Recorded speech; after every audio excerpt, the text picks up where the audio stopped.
ake bidar bagage, yanzu lokaci ne da ake bidar farare. Amadi ba za ka gane ba abun fa yaudara ne, mata da shafe-shafe kaga yar fara ta tas amma abun bula ne. In ka matsa da kallo ne ko kafafuwanta nan za ka gane zancen. Ka bar ni ra'ayina ne ko gidan ma an san ni da sanganin farare. A radiyar fara ta yi idan ta sa turare, ra'ayin ka bani canja maka tun da shi ka zaba. Ni dai baka nake so, baka akwai abun burgewa ta kun idan malam in ta ma fari da ido yanzu ka dimauci. Kai batu ake na launi wake batun idanu, kai ni fara fa komai ya ce ana haɗa mu. Ko yar gidan uban wani Amadi ina so, ni na ga yar baka kuma na bude anniyata, ta yarda ta amince mini za ta zama mata. Kai yanzu ma batun da ake an sako iyaye. Angon baka kai angon baka, caske angon baka, ni kuma angon fara mai tuka farin tuwo. Ran aure na da ita sai na yo zazzaro.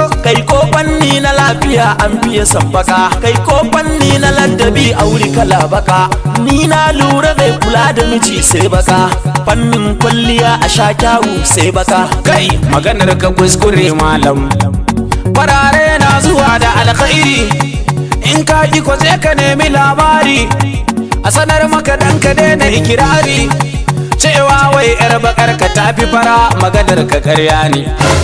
Ni dai gatawa kai ka ɗauta ka, kai ka jiyo ko me ya same ka, zaka ba da labari in farar ta rabke ka. Hassadar mutane dai in ta tashi mai muni, maimakon su ma murna sai su dinga alhini. Dubi yadda Allah ya bani yar fara malam, wai kaji mai baka ne ke kokarin ya zage ni. Ba batu na zagi Amadi ka je ka aure ta, shawara na bayar kuma gashi ka ki karfarta. Ni addu'a nake maka ma Allah saka aure ta. Ni baka nake so, ni kuma fara nake so.